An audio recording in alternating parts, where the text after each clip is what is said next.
Imana cyane yuko yongeye kuduha uburyo bwiza bwo kwiga ibyanditswe byera, kandi ni umugisha ukomeye, ni amahirwe. Mbese si amahirwe? Ashimira Imana rero ku bwa korali Mifemu ndetse ku bwa buri na korali ya mbere yakiriye abashyitsi. Imana ibaha umugisha. Tugiye kwigana icyigisho ubundi mu Rwanda guhaguruka zino saha, guhaguruka izi saha ntabwo biba byoroshye. Guhaguruka isaha zo gutaha ntabwo biba byoroshye. Ikintu cyose aho ugiye kuvuga buri muntu wese abagenza gute, abareba ku isaha. Ariko ntabwo ndi buze kubatinza, kandi uri we maso araza gutahana icy'ingenzi Imana ifuza ko akibona. Tugiye kwigana icyigisho gifite umutwe w'amagambo uvuga ngo kuko itazabakundira kugeragezwa ibiruta ibyo mushobora. Muri gahunda y'Imana ijambo ryayo ratubwiye ngo ntabwo Imana izadukundira kugeragezwa ibiruta ibyo twagenza gute dushobora cyangwa se twakwihanganira. Mureke turarike Data twese kugira ngo abane natwe. Imana igira neza, isoko y'ibyiza, twongeye gushimira uri Imana ikomeye. Reka ijambo ryawe urihagararire. Muri iki gihe ntabwo tucyumva ijwi ry'Imana rikora n'imitima yacu kubera ko twagiye kure yawe. Reka utugaruze umwuka wawe ugwa neza. Reka ijambo ryawe rize rimeze nk'isoko, kandi iyo soko idudubize mu mitima yacu yaguhumuma. Reka yaba jyewe yaba n'umwizera uwo ari wese uri ahantu n'umushyitsi, twese twumve tumeze nk'imparakazi twahagizwe no gushaka amazi yawe. Reka rero ijambo ryawe riherekezwe n'imbaraga ikomeye yahagurukije ikirema cyari ku rusengero, kandi reka buri muntu wese aze gutaha yikorera uburiri bwe bungana n'icyaha. Reka rero ubitwikorere byose turabizanye kugira ngo ubushake bwawe ari gutumenyesha, tubisaba twizeye mu izina rya Yesu. Amen.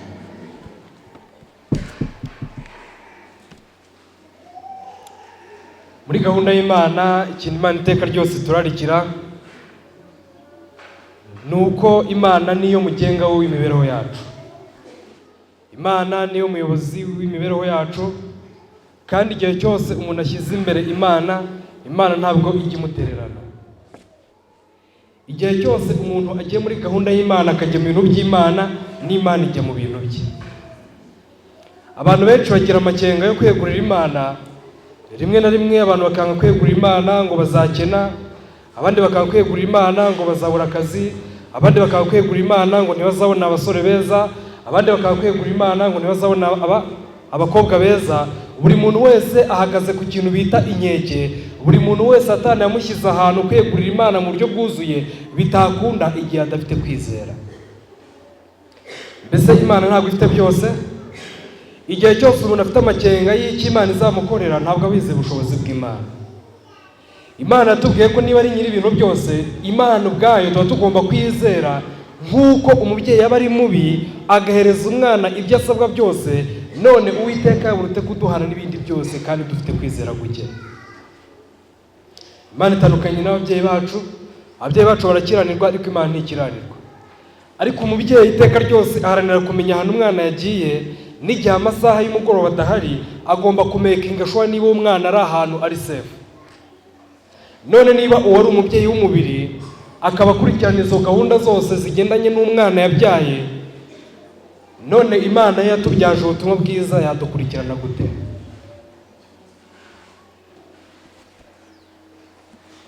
Yakobo igice cya 4 umurongo wa 9 haranditswe ngo, twese turi kuhareba, nimwitotombane bene data mudacirwaho iteka, dore umucamanza ahagaze ku rugi. Ijambo ry'Imana atubwiye ngo nimwitotombane bene data mudacirwaho iteka, dore umucamanza ahagaze kuki? Bivuze ngo iri jambo ratubwira ngo nuko ntimwitotombane. Nimwumve ko umurimo w'Imana tumeze nk'aho Imana dushyize ahantu ishaka kuduhima. Oya, ntabwo ariko bimeze. Ahubwo Imana dushyize ahantu izi neza yuko yaduhaye gukiranuka dushobora kuba ahantu bigakunda. Amen. Imana n'urukundo. Nimwitotombane bene data mudacirwaho iteka, dore umucamanza ahagaze ku rugi. Umucamanza impamvu avuga ngo ahagaze ku rugi, ameze nk'aho ahagaze ahantu imbabazi zigiye kurangira, kandi umuntu akaba atazi neza igihe zishobora kurangirira, umucamanza ngo ahaguruke maze asohoke ahera cyane aho ari kudusabira. Niyo mpamvu baranditse umurongo wa 10, abahanuzi bahanuye mu izina ry'Umwami Imana mubakureho icyitegererezo cyiza cyo kurenganwa no kwihangana. Twavuga ngo iki?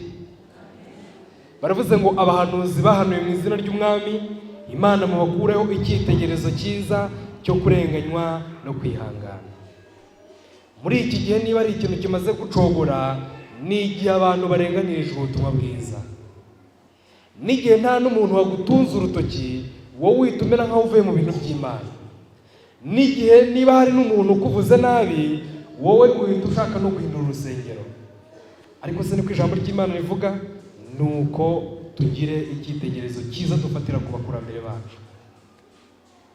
Impamvu Imana yaduhamagaye mu murimo kandi ikaduhamagara mu itorero ryayo, yaduhamagaye turi abantu bafite imico itandukanye, kandi Imana yaduhamagariye kugira ngo tubumwe muri Kristo Yesu. Baranditse ngo mu itorero harimo ba Yuda, mu itorero harimo ba Petero, mu itorero harimo ba Yohana n'abandi. Abo bantu bose basabwa kubana kandi bose bagasenyera umugozi umwe. Noneho wa wundi witwa Yuda, imico ya Yohana ikamureshya. Imico ireshya abandi urayifite, Imana igushoboze kuyigira. Umurongo wa 11 baranditse ngo mwibuke yuko abihanganye tubita abanyehirwe, mwumvise ibyo kwihangana kwa Yobu, kandi muzi iby'Umwami Imana yaherutse kumugirira, kuko ifite imbabazi nyinshi n'impuhwe. Bavuze ikintu gikomeye cyane, baravuze ngo nuko mwibuke yuko ibyo kwihangana kwa Yobu, Imana yise yifuza ko tugarura ibitekerezo ahahise, tukareba kwihangana kwa Yobu. Turaza kubibona uburyo Yobu yari umuntu ugundira amahame y'Imana, kandi Yobu yari umuntu ukurikirana gahunda y'Imana, akumva adashaka kurekura ibiganza by'Imana. Yobu yari afite inshuti zaje kumuhumuriza, umwe yitwaga Zofari, undi yitwa Birudadi, undi yitwa Zofari, Birudadi ntabwo ndi kwibuka neza, Zofari, Birudadi na Elifazi banishimye. Abo bantu batatu bari abantu b'inshuti za Yobu. Noneho ngo baza kugira ute, baza kumuhumuriza no kumukomeza, bamara iminsi 7 ngo nuko bari kubararira. Ariko muzi cyabaye muri iyo minsi? Iyo minsi irangiye byagenze gute? Bakomeje kurirana nawe, batangiye kumucira akarutega. Bavuga ko impamvu biriya bintu byabaye kuri Yobu ari uko Yobu yakiraniwe, ari uko Yobu yatandukanye n'Imana. Yobu yigize avuga nabi inshuti ze, yazivuze nabi, oya rwose. Mbese Yobu yahise ava mu bintu by'Imana byo kwizera Imana, oya rwose. Yobu yagundira amasezerano y'Imana, Yobu yakomeje gukurikirana gahunda y'Imana nk'uko Imana yigennye. N'igihe bagenzi be baguhagurukira, n'igihe wanzwe cyane, wowe bareke ubashyire imbere y'Imana, ariko wowe komeza ukurikirana umuhamagara Imana yaguhamagariye. Ntabwo urugamba turwana rw'abantu. Niyo mpamvu ikibazo gikomeye cyane abantu, kubera ko impamvu abantu badatsinda, ntabwo abantu bazi urugamba barwana narwo. Twebwe turimo turarwana n'abamarayika bacume bakamburwa ubutware, ariko baracyafite izo mbaraga. Turimo turarwana ariko tukasanga twarwanye mu buryo bw'umubiri. Niyo mpamvu muzatangazwa n'ukuntu Yesu yarebye Petero agahita amubwira ngo mva inyuma nde. Yaravuze ngo mva inyuma Petero, mva inyuma Satani. Kuko Kristo yabashaka kwitegereza akabona ko hari igikoreye muri nde, muri Petero. Wowe ujye ubireba. Iteka ryose ikintu cyose kibaye turahindukira tukareba mugenzi wacu, yamvuze nabi, yakoze gutya, uracyarwana mu buryo bw'abantu. Satani yifuza ko turwana gutyo, ku buryo nawe wumva amakuru atari meza kuri mugenzi wawe, ukumva nawe ayo makuru urayakiriye cyane, ukifuza no kuyabwira undi, maze mu mitima yacu tukabibamo ikintu bita urwango. Maze umuntu yakwinjira mu ikanisa, mu rusengero, ugasanga buri wese arimo araryanira n'undi iki, inzara ate, dore arinjiye. Kandi ngo twaje kugerenza gute, kuramya Imana. Utuzaniye amahoro Sabato nziza. Mureke Sabato ibe mu mitima yacu. ntacyo byaba bimaze kuba twakora ingendo n'ingendo, kuba twaza tukabwiriza nkakora ibyumweru 2 by'amavuna, ariko ubutumwa bwiza butarahinduye kamere yanjye, ntagira kubabarira muri njyewe, nta kintu byaba bimaze. Byose byaba ubusa, kuvuga indimi no guhanura byose bizarangira. Niki kitazarangira? Iki? Urukundo.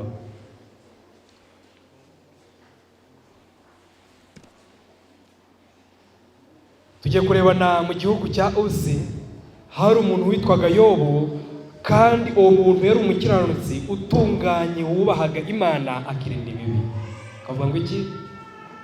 Imana ihamirije yuko mu gihugu cya Uzi hari umuntu w'umukiranutsi, ku buryo Imana yamurebaga, Imana ikavuga ati uyu muntu arakiranuka rwose, nanjye ibi bintu ndabyemera.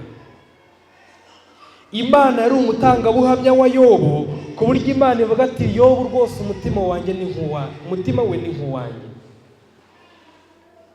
Imana yifuza ko impamvu ibintu byanditswe ni ukugira ngo bitwereke umuntu uzagenda muri gahunda y'Imana, agakurikirana amabanga y'Imana intambwe ku ntambwe, ibyo Imana izamukorera. Ntabwo Yobu ari wahamirijwe wenyine ko yubahaga Imana. Tuzi abakurambere ba Henoki, tuzi n'abandi bagiye batandukanye na ba Daniyeli, n'abantu Imana yahamirizaga ko bubaha iki. Hari amagambo yantangaje ari mu gitabo cy'imigani ya Kristo. Niba hari umuntu yasomye aze kumanika ikiganza ambere umutangabuhamya. Baranditse ngo Henoki yabaye watunganiye Imana. Noneho Henoki mu gihe yabayeho yaje kugera igihe yimurirwa mu ijuru. Ariko mu migani ya Kristo baranditse ngo nuko hari ba Henoki bakiri ku isi. Hari wayasomye? Na n'uyu munsi ba Henoki baracyariho. Niba ba Henoki rero bariho, ni abantu babereyeho kubera abandi ubutangabuhamya, ni abantu bahagaze bagaragaza ko gukiranuka kw'Imana gushoboka, kandi gukiranuka kw'Imana Imana yaguhereza umuntu, maze uwo muntu gukiranuka kukabukwe. Ariko ba Henoki nubwo bariho, ntabwo bishimagiza gukiranuka kwabo, ahubwo iteka ryose nabo impamvu bahora iteka ryose babona ko bari kure y'Imana, bifuza urukundo rw'Imana. Igihe cyose umuntu yumvisha ari intambwe yateye, igihe cyose umuntu yumva hari ukuntu azi kubwiriza neza, azi kuririmba neza, aba ari gutera intambwe igana kwa Satani. Ahubwo intambwe yose itewe igomba guterwa wibaza ngo mbese Mana urifuza ko natera ino ntambwe ahantu. Buri kintu cyose ukakibaza Imana.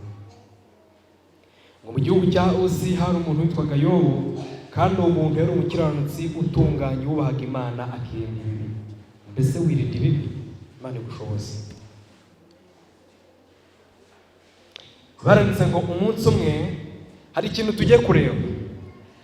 Turimo turigana insanganyamatsiko ivuga ko nta kintu Imana ishobora kugerageresha umuntu Imana itabanje guhereza uwo muntu ubushobozi bwo kwihanganira icyo kintu.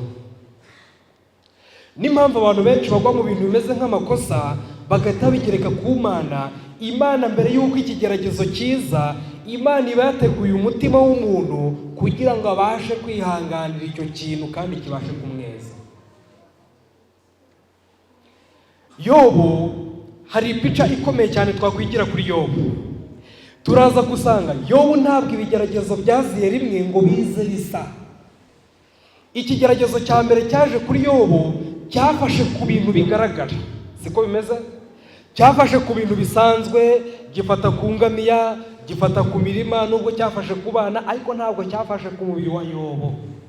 Turaza kubona impamvu. Byari bushoboke yuko Imana ihita ibwira Satani, Imana ibwira Satani ati noneho Yobu ndamuguhaye n'umubiri we n'ibintu byose ndabiguhaye, ariko ntabwo ariko Imana yabigennye. Imana yifuje ko ibigeragezo bigera kuri Yobu bimugeraho biri mu byiciro, kuko Imana yagenzuraga umutima wa Yobu ikamenya ibyo yakwihanganira etape kuri etape. Ntabwo Imana izaduterera. Umurongo wa 6 baranditse w'igice cyawo cya mbere cya Yobu. Umunsi umwe abana b'Imana baje bashengereye Uwiteka, kandi na Satani yazanye nabo. Uwiteka abaza Satani ati uturutse he? Nuko Satani asubiza Uwiteka ati mvuye gutambagira isi no kuyizereramo. Uwiteka arongera abaza Satani ati mbese witegereje umugaragu wanjye Yobu yuko ari ntawe uhwanye nawe mu isi, ko ari umukiranutsi utunganye wubaha Imana kandi akirinda ibibi. Twavuga ngo iki? Imana yararebaga mu gihugu cya Uzi ikabona harimo umugabo w'igiciro cyinshi, ikabona harimo umuntu witwa Yobu wirinda ibibi, umuntu ukurikirana gahunda y'Imana aho iva ikagera. Imana irifuza ko abantu bayibera batanga buhamya, ku buryo Imana ivuga ati Satani iteka ryose arega Imana yuko amahame y'Imana adashoboka. Satani iteka ryose ahora arega Imana yuko gukiranuka kutashoboka. Imana irashaka kubwira Satani ati muri gahunda y'Imana yo iba yifuza yuko ihamagara Satani igahita imubwira nti urashaka kuvuga ko Master Guide adakiranuka, ku buryo Imana ibizi neza ko ifite ambasaderi muri Kimisagara. Imana ikabibizi. Imana ikabibizi nubwo abantu bava ku mahame yayo mu mujyi wa Kigali, ifite abantu nka 5 batayivaho, muri 5 ku buryo nubwo abantu baryama amategeko bayemeye. Hari Saduraka na Meshaki na Abedinego bati naho bakwenyegeza inshuro 100 twakwemera. Ibyo bintu Imana ibikora kandi yifuza kubikorera abantu bafite inyama n'amaraso. Niyo mpamvu bavuze ku bya Eliya wavuze ngo imvura nihagarare imyaka 3 n'igice, bahise bandika isomo rikomeye cyane ngo nuko Eliya yari umuntu nk'abamarayika nkatwe. Impamvu bavuze ngo nuko Eliya yari umuntu nkatwe, nuko abantu bose bazifuza kugengwa n'imbaraga y'Imana bazakora n'ibirenze ibyo Eliya yakoze. Ese murabyizeye? Imana ibashoboze kubyizera. Uwiteka arongera abaza Satani ati mbese bitegereje umugaragu wanjye Yobu yuko ari ntawe uhwanye nawe mu isi, ko ari umukiranutsi utunganye wubaha Imana kandi akirinda ibibi? Maze Satani asubiza Uwiteka ati ariko se ugira ngo Yobu yubahira Imana ubusa? Ntiwagiye umurinda we n'inzu ye n'ibyo atunze byose? Wahiriye umurimo w'amaboko ye n'amatungo ye agwiriye mu gihugu. Murabona ibirego? Ibi ni ibirego Satani ahora aturega ati abantu baratunze, abantu bafite ibyo kurya bihagije, none wagize ngo bakubahira ubusa. Ariko Imana ibibizi neza ko nubwo uwo muntu w'Imana ibyo atunze byose babimunyaga yahimukira Imana. Imana ibizi neza urwego umuntu ariho n'impamvu umuntu hari ibintu aba afite wenda arushije abandi, ntabwo ari uko abarushije umugisha, ahubwo hari igihe Imana ireba umuntu ikabona uwo muntu ni mahwi rwose, uwo mutungo yabasha kugarurira Imana bigakunda. Ariko uracyahembwa n'ibihumbi 100 ugatangira ngo icya 10 cyananiye kukibara, ubwo nuhembwa miliyoni uzakibara bivemo. 70,000 biracyananirana kubara, ati ubu nimba 300 nibiza byo nshobora kuzahita mbimenya. Oya, banza ukiranuke muri 70. Imana izaguteza intambwe ukiranuke mu 100. Imana igenda ikuzamura bitewe n'urwego ibona uriho. Mpamvu Imana yemera ko abantu runaka bagira ibintu, Imana bifuza ko ibyo bintu bikoreshereza Imana. Nuko rimwe na rimwe hari ababikorera mu zindi nzira, ariko ni umugambi w'Imana kugira ngo abantu bose bagize ibyo barusha abandi bibe umugisha, aho kugira ngo batere kugomera Imana. Ndagira ngo mwumve aya magambo ukuntu akomeye. Ese turi kumwe? Ndabona muri gusinzira, ndabona ariko ntabwo dutinda. Urumva 11 haranditse ngo ariko rambura, ariko genza gute? Buri iki kintu mukitondere, ikintu bita kurambura iyo kitaraba umuntu avuga ko yubaha Imana. Ariko iri jambo rivuze ngo nuko rambura, baranditse ngo ariko rambura ukuboko kwawe ukore ku byo atunze byose, nawe azakwihakanira imbere yawe. Mu rukundo rw'Imana hari ikintu gikomeye. Igihe Satani yasabaga Yobu, ntabwo yabwiye Imana ati ngakora ku mubiri we, ahubwo avuze ngo iki? Rambura ukuboko kwawe ukore ku byo atunze byose.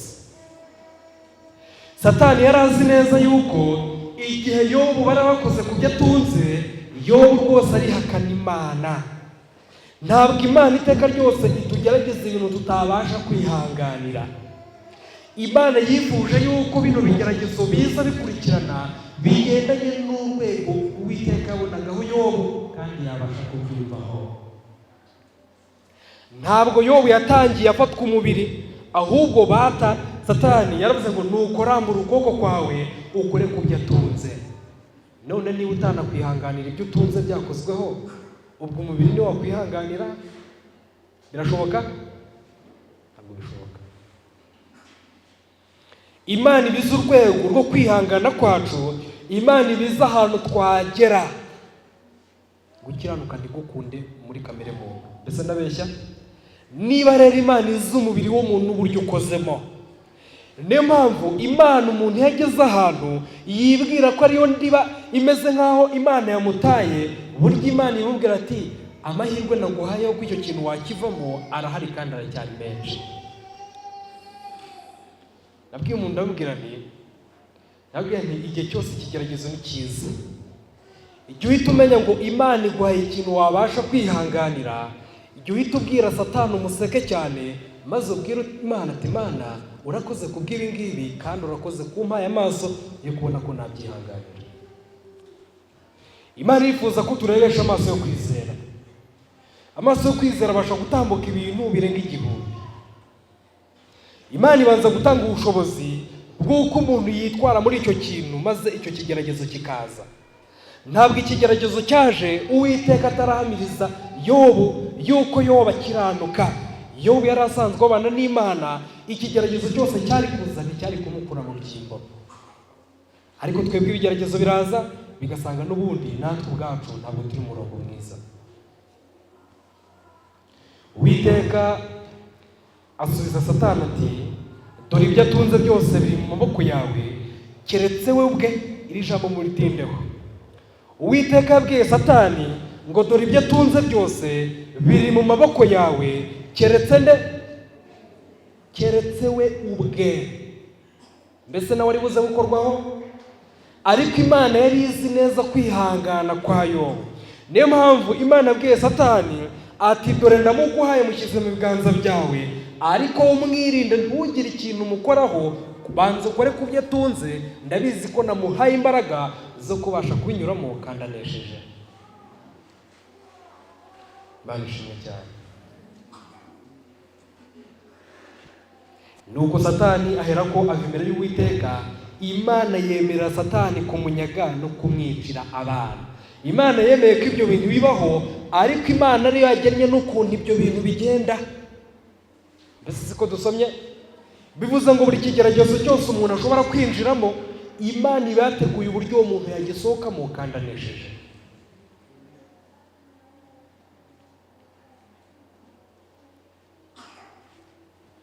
Bene data, Imana idutegura ibintu byiza, ariko hari ibyo umuntu yishyiramo akishyira mu bigeragezo. Ntabwo ibigeragezo byose biva ku Uwiteka byifuza kutweza. Hari ibyo umuntu yishyiramo maze agakururwa n'umwanzi akamurimbura. Umuntu akishyira mu bubata bw'icyaha, yarageza ko ati Imana ibintu ngerageza kandi ikibazo gishingiye kuri we. Ndifuza ko twumva aya magambo. Baranditse ngo Imana igerageza buri gihe ubwoko bwayo mu itanura ry'imibabaro. Ngo Imana iteka ryose igerageza iki? Ubwoko bwayo mu itanura ry'imibabaro.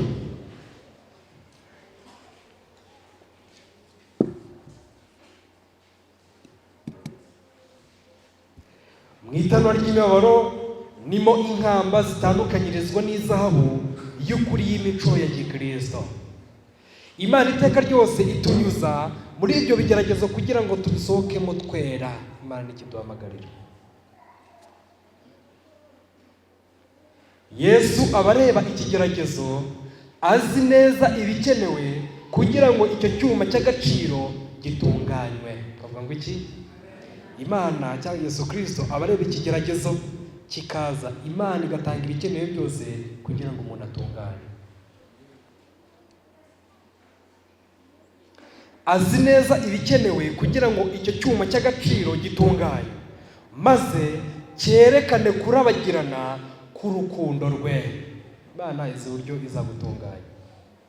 Niyo mpamvu Imana ikoresha ikigeragezo cya mbere cyagera ku muntu, umuntu akakivovotera, Imana ikohereza n'icya kangahe? N'icya kabiri, inyandiko z'ibanze. Umuntu yakivovotera n'icya gatatu kikaza, undi icya kane kikaza, ariko bigira ahantu umuntu Imana ivuga ati umuntu ndamuhebye. Iba ibona ko hari iterambere ry'umurimo wayo, maze igashyira abo bantu mu igeragezwa. Buri muntu wese Imana izi neza ko uwo muntu azagira umumaro mu murimo w'Imana. Imana imunyuza mu bintu yibaza ngo ubu ngubu ninjye uriho njyenyine ku isi. Umuntu aba ameze nk'aho ari mu igeragezwa rya wenyine, abandi bakaba bameze nk'aho nta kibazo bafite, ariko undi muntu ameze nk'aho isi irimo iramukiniraho, ariko uwo muntu iteka Yesu ntabwo ajya muhana. Iba ibona ko hari bamwe bafite imbaraga zishobora gukoreshwa mu iterambere ry'umurimo wayo, maze igashyira abo bantu mu igeragezwa. Kubwo burinzi bwayo ibashyira ahantu hatuma imico yabo igeragezwa, maze ibidatunganye n'intege nke bigahishurwa, bibahishwe bikagaragara. Umwigize gukoresha urugero rukomeye, aravuga ati ntimureba mu kabati, ati abantu bose baba bafite akabati cyangwa se ahantu babika amasahani. Atanga urugero avuga ati amasahane y'abashyitsi ntabwo mu minsi isanzwe abantu bayakoresha. Ati abashyitsi iyo baje abantu bakuramo ayo masahane bakajya bakabategurira bagafungura. Yavuze ikintu gikomeye cyane. Ati rero umuntu aba asanzwe arira ku masahane asanzwe, ariko haza abashyitsi umuntu akaba aribwo yibuka ko hari amasahane ari mu kabati, agakuramo isahane akazimanira iki? Abashyitsi. Yakoresheje urugero, ntabwo nifuza kubatebya, ariko yakoresheje urugero rwantangaje. Yaravuze ngo ni nako umuntu utarabyawe n'Imana amera. Umuntu aba afite amasahane nka sitoke y'ibyaha biri muri we, ariko adakoreshwa mu buzima busanzwe kubera ko atigeze abona umushyitsi. Ese muri kunkurikira? Ati rero iyo umushyitsi abonetse, iyo habonetse umuntu ugerageza gukora kuri kamere ya wa muntu, afata ya sahani akamuzimanira. Bivuze ngo umuntu igihe cyose atarabona umushyitsi, amasahani aba abitse muri we, ariko igihe umushyitsi aje, igihe hari umuntu umukozeho, igihe hari umuntu umuvuze nabi, nibwo yibuka ko afite icyo kumuzimanira, akamuzimanira igitutsi. Bivuze ngo abantu benshi, yakoresha urugero avuga ati abantu benshi bagendana ububiko batiziho. Igihe cyose umuntu atemera Yesu Kristo nk'umwami n'umukiza, ashobora kwibwira yuko atavuga nabi, adatongana, atarwana, ariko bizagaragara yuko udatongana, utarwana, ugeze muri ya situwasiyo wahuye n'ikibazo, nibwo uzagaragara. Ellen White yaranditse mu gitabo, sindi kwibuka neza, yaranditse amagambo nasomye, ibihamya by'itorero buri minsi nyibuka, ariko abayasomye barayumva.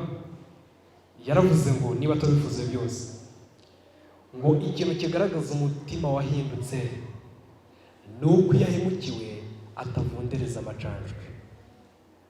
Iki nicyo kigaragaza ko umuntu yahindutse. Ikintu kigaragaza ko umuntu yahindutse ni uko niyo ahemukiwe kamere ikabyuka, ntabwo avundereza amacanjwe. Imana idufashe cyane kumva ibi bintu. Aya magambo ari mu bakurambere n'abahanuzi, paje 80. Ibaha amahirwe yo gukosora ibidatunganye kugira ngo babe abantu babereye gukora umurimo wayo. Ibereka intege nke zabo kandi ikabigisha kwishingikiriza kuri yo. Bavuga ngo iki? Kuko ariyo mufasha n'umurinzi wabo, ubwo nibwo iba igeze ku ntego yayo. Barigishwa, bagahugurwa, kandi bagatozwa gahunda. Bategurirwa gusohoza umugambi ukomeye cyane watumye bahabwa ubushobozi. Imana yifuza kudutegura. Igihe Kristo yahamagaraga intumwa, ntabwo yababwiye akaga bazahura nako, ahubwo agihamagara ba Petero, ntabwo yabwiye Petero ngo bazakubamba ucuramye. Niko yamubwiye? Yabwiye Petero ngo genda nkurikira, nzakugira umurobyi w'iki? W'abantu. Iyo Imana iduhamagaye natwe, iduhamagaza ikivugirizo cyiza, ariko buri muntu wese aramutse abonye ipica y'ahantu Imana yifuza ko Imana imweretse buri wese ahantu azasoreza urugendo rwe, hari n'ababivamo. Ariko Imana yego mwicare, ntekereza ko mwanigoroye. Kwicara igihe kirekire ntabwo ari byiza, hari n'ubwo bamwe bahita batangira gusinzira. Igihe Imana ibahamagaye kugira ngo kugira icyo bakora, ntibazarira. Kandi abamarayika bo mu ijuru bashobora gufatanya nabo umurimo ugomba kurangizwa ku isi. Mbese murumva icyo Imana iduhamagarira? Imana yifuza ko yafatanya natwe mu gusohoza umugambi wayo mu murimo Imana yifuza kudutuma ku isi.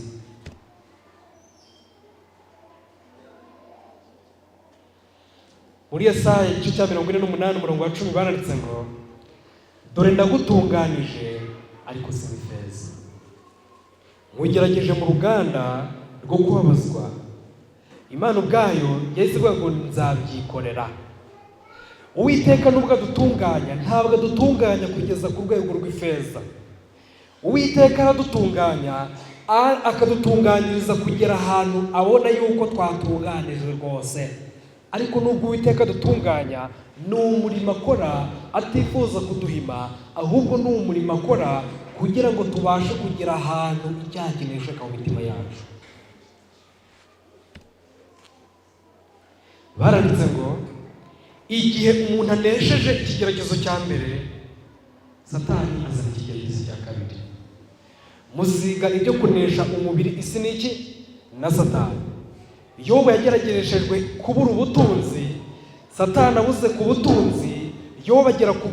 Satani yageze ku butunzi, amubuze ku butunzi, agera ku muryango, amubuze ku muryango, simusiga ya gatatu iba umubiri.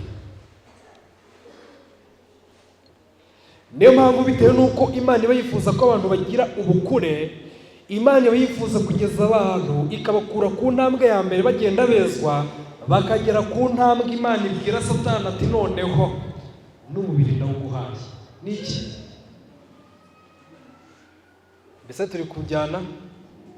Imana yifuza gukura abantu ku ntambwe ya mbere yo kubura ibintu bakaba babyihanganira. Noneho Imana yareba imitima yabo ikabona abo bantu etape ya kabiri nibagigeraho bazabasha kuyineshaho, maze Imana igihe ihamagara Satani ikamubwira nti uyu muntu ndamuguhaye n'umubiri we, noneho ufate. Byatangiye umubiri yawujyanye? Byatangiye ku bintu. Bitangiye ku bintu, Imana itimera nkaho ihagaze hariya, maze Yobu ntabwo yari azi ko Imana irimo iragenzura ibyo akora, ariko Yobu yakurikiranaga Imana. Yobu yari azi ko Imana ikiranuka. Muzasoma ibyabaye kuri Yobu, baravuze ngo nuko umuriro uvuye mu ijuru. Umuriro uvuye ikuzimu? Umuriro uvuye mu ijuru, kugira ngo bagaragaze ko Imana ari yo ibikoze. Ariko Yobu yari umukiranutsi w'Imana. Imana yakuye Yobu ku ntambwe yo kubura ibintu. Iri jambo tugiye gusoma ngo undi munsi Satani agerageza gute? Aragaruka. Bivuze ngo uwo munsi Yobu yaranesheje kandi ikigerageza aragitsinda. Satani amutera ku ijuru. Dufashe igihe mu ntambara. Niba utsindiye mu mubiri ukagira ibintu unesha bituruka mu byo utunze n'ibiki, wikwirata uvuga ati ubu naranesheje, kuko intambwe wateye irakomeye cyane, imeze nk'iri mu bushorishori. Ariko n'umwanzi ntabwo akuma aho ngaho, umwanzi nawe mutera n'indi ntambwe. Katura abantu banyumvisha. Igihe cyose umuntu avuye kuri etape ya mbere, Imana imuheye kunesha, nibwo aba akwiye guhita yongera amasengesho cyane, kuko bivuze ngo Imana irimo iragenda ikuza uwo muntu. Niba ubu hari umuntu wo wicaye ngaha, ibintu bivuga ngo abaturage baramuvuga yarabirenze kera, hari n'undi muntu uvuga ati abaturage banjye aragasinzira, ryamusinzira rwose. Wirwana urugamba rw'abaturanyi bawe. Niba uri umuntu w'Imana koko ubasabire, kuko umwanzi yifuza ko iteka ryose tureba abaturanyi bacu, tukabareba iteka tukabonamo ikintu kibi. Hari ikintu kigeze kumbaho rimwe, hari umuntu famiye ntabwo zari zimeranye neza. Impamvu mbibabwiye ni akantu gatoya. Famiye ntabwo zari zimeranye neza n'aho hantu. Noneho igihe kiza kugera, kuko ni umuyobozi w'ivugabutumwa ku itorero ryacu, noneho umuntu yifuza kuzajya kubwiriza uwo muntu wo muri uwo muryango, ariko abura umukuru w'itorero bajyana. Abuze umukuru w'itorero bajyana, icyo gihe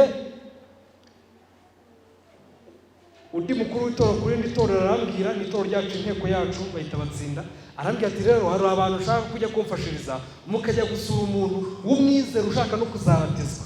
Ibyo bintu numva biranejeje, ariko sinkamenye ko ari hahandi imiryango itageza gute. Kugira ngo wumve iki kintu, duhura na ba bantu, turitegura, turagenda, ariko bakambwira ahantu tugiye, nkumva ntabwo ndi kuhasobanukirwa neza. Nasobanukiwe tugiye kujya tugiye kuhagera.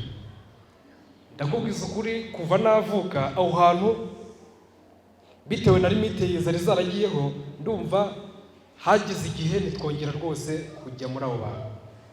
Bimera nkaho ari insika. Ndikwabwira icyo kintu ni kibi cyane. Noneho byabaye ngombwa yuko njya kubwiriza ba bantu batonagamo ikibazo, na famiye yanjye babonamo iki. Noneho ngeze kuri ayo marembo, numva burya nibwo numvishe ibyanditswe byera neza. Burya nibwo nahise numva rya somo rivuga ngo nuko musabira aba.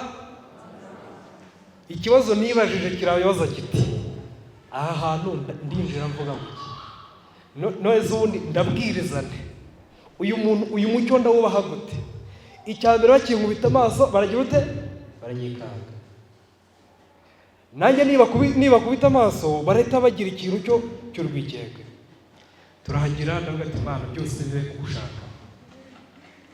Ndahagera ngo nahise havamo guhinduka. Hari ibindi ntavuze runaka, habamo guhinduka. Baratwakira, baduha ibyo kunywa, bari bazi ko hari ntari bubikonsome. Ndabifata, mbona biratunguwe. Uwo muntu ahita abura balance, abura umutekano. Ndabibona neza ko yabuze umutekano. Ndicara rwose, ba bantu turaririmba, baza ko mu mwanya twajyanye ntazi birimo biragenda imbere, ndigisha, ndangije kwigisha, ariko Imana ishimwe yuko Mwuka Wera yakabakabye imitima yacu. Twagize ko icyigisho kigenda, wa muntu yumva umutima uri koroha, kandi byageze ku musozo rwose yumva yamwenyuye, kandi rwose umuntu yaramerekeje.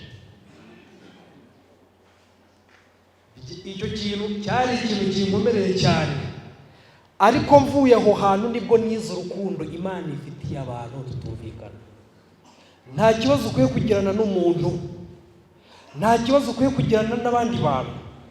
Ikibazo rero cyahise gihinduka imuhira, nabwo mageze ati nagiye kubwiriza ibunaka, bamera nk'abikanze. Izo nsika bisoza mu rugo naho hantu nifuje kuzikura nkoresheje ibyanditswe byera. Ababyeyi nimwe bantu ba mbere mutuma insika ku bana zibaho. Ntuzajye kwa runaka bameze gutya na gutya. Abantu benshi b'ababyeyi bazazira amaraso y'abana babo batari babizi. Abana mukwiye kubatoza, mukabatoza kubaha Imana. Mukwiye kubatoza kugendera mu nzira nziza, inzira yo kubaha Imana. Ibindi ni amahane. Ndashimira Imana yuko icyo gihe byagenze neza, kandi ndashimira Imana yuko ari icyo yumviye imitima yacu, iwanjye ndetse n'uwe, kandi ku musozo Imana yishima izabyara umusaruro. Imana rero yifuza yuko umuntu wateye intambwe akava mu kuba hari ibintu byiza kimeze nka hanze h'amaso, Imana imugeza kuri etape noneho uyu muntu wo kubabarizwa mu mubiri, ibyo bikaba bireba we gusa. Abandi bakaba batari mu ngubu waho Imana, kandi umuntu ari ishuri rye. Ariko nawe igihe runaka, hari igihe ibyo bintu nawe uzamenya icyo umuntu yaraho iki Imana. Ntabwo iteka ryose ibintu Imana inyuzamo abantu biba bisa nka fotokopi, ariko Imana ibizi neza ahantu umuntu yagera amame gukiranuka agashoboka. Niyo mpamvu hari umuntu uzakorerwa nk'ikintu, yakorerwa ikintu abandi bakamubwira ati ese kutamusubije, umuntu aragututse aragenda.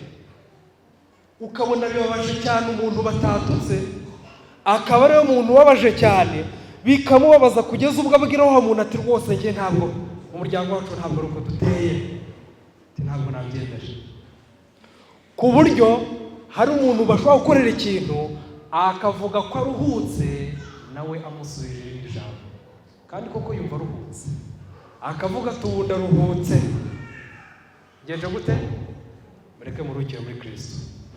Ngo ntabwo ari ukuruhuka, ahubwo umuntu aba akikoreye imitwaro. Baranditse ngo Uwiteka abaza Satani ati uturutse he?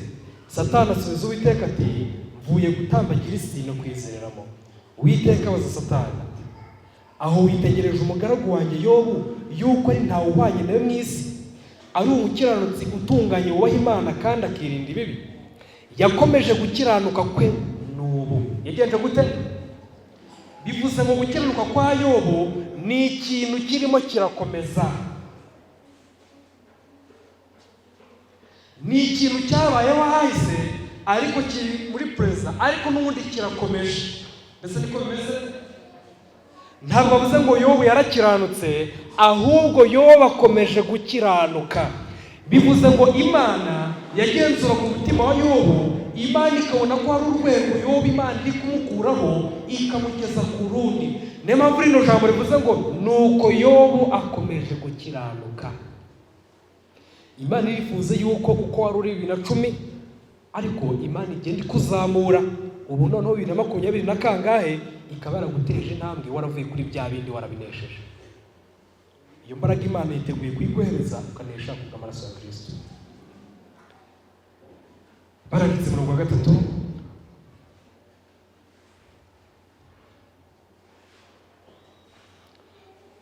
murongo wa 3 nka se, Uwiteka yavuze ngo yakomeje gukiranuka kwe n'ubu, nubwo wanteye kumugira nabi nkamuhora gatsi. Yobu yazira rwose. Imana izi neza ko natwe baduhora ubusa, ariko wowe wikwirwanirira, reka Imana ikurwanirire. Maze Satani asubiza Uwiteka ati umubiri uhorerwa umubiri, ndetse ibyo umuntu atunze byose yabitanga ngo abicunguze ubugingo bwe. Ariko noneho rambura ukuboko kwawe. Na Satani yari azi neza ko hari ibintu birutana, yarabizi.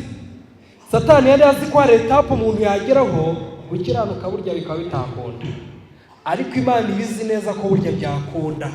Yabyerekaniye muri Yobu. Ariko noneho wowe rambura ukuboko kwawe ukore ku magufa ye no ku mubiri we, azakwihakana ari imbere yawe. Uwiteka abwira Satani ati dore ari mu maboko yawe.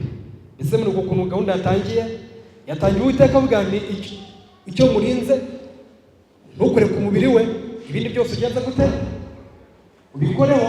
None Uwiteka ahinduye imvugo ati dore ari muki mu maboko yawe, keretse ubugingo bwe gusa aba ari bwo wirinda. Imana ikintu isigarana ifashe mu bugingo bw'umukiranutsi. Ibintu byose bizakugeraho, amapfa azakugeraho, inzara izakugeraho, uburwayi buzakugeraho, ariko bizakugeraho uri mu biganza by'Imana. Isomo risoza aya magambo ndakunda cyane. Byanditswe byera biravuga ko nta kigeragezo kibasha kubageraho kitari mu rusange mu bantu, kandi Imana niyo kwizerwa kuko itazabakundira kugeragezwa ibiruta ibyo mushobora, ahubwo hamwe n'ikibagerageza izabacira kanzu kugira ngo mubone uko mubasha kugihanganira.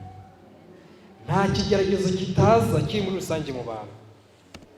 Abantu bose bahura n'ibigeragezo, abantu bose bahura n'ibigeragezo bikora ku mibiri yabo, bikora ku butunzi bwabo, ariko menya ngo Imana ibatanze ibyangombwa bituma uwo muntu abasha gusohoka amanesheje. Imana ibashoboze kunesha, Imana ibashoboze cyane kumva ijwi ryayo mukaryumvira.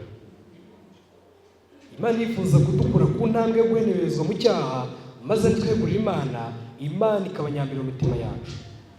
Imana irashaka ko ivuga ati ubu hari abantu batuye kuri uno musozi wa Cyahafi, ni abantu nzi neza ko bataramya, ni abantu nzi neza ko bakurikirana amabanga yanjye intambwe ku ntambwe. Ntabwo Imana ijya yirengagiza izi urugendo rwanyu mwakoze muva mu gihugu cy'u Rwanda binagoye. Imana ibizi neza ko nimukomeza gukiranukira Imana kandi mugakurikirana amabanga y'Imana, nabyo izabigororera. Mureke Imana tujye tuyikurikirana kuri buri ntambwe, kandi Imana ibizi urwego turiho rw'ubunyantege nke bwacu. Niyo mpamvu tunyura mu bintu bimeze nk'ingasire, yifuza ko ibyo bintu tubivamo tunesheje ku bwa Kristo. Imana y'amahoro ibeze, mwebwe ubwanyu n'umwuka wanyu n'umubiri birarindwe, bitazaho umugayo, nuko Yesu Kristo azaza. Imana ibahire. Kandi iyo umuntu uri mu materaniro uvuga ati ndifuza ko Uwiteka yambera, ndifuza kwegurira Imana, ndifuza kuba imbere y'Imana iteka, ndifuza kugira imibereho ihindutse, ndifuza ko ijambo ry'Imana ryambera umugenga, natera intambwe dufatanye gusenga. Umuntu uvuga ati ndumva ndifuza ko imibereho yanjye ihinduka, ndifuza kwegurira Imana bundi bushya, ndashaka gufata ibyanjye nkabihereza Imana, Imana akaba yiyobora. Niba uri mu materaniro tera intambwe, uhawe amahirwe yo gutera intambwe tugafatanya gusenga. Niba uri mu materaniro uvuga ati ndifuza isengesho ry'umwihariko, ndifuza kugira umwe n'Imana, ndifuza ko Imana yangira icyaremwe gishya, tera intambwe.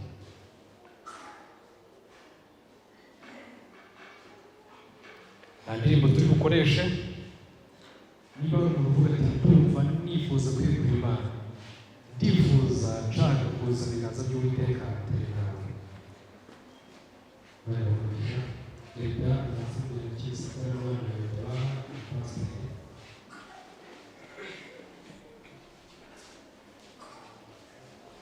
Tera intambwe niba ari umuteraniro ukifuza urusheho guteka,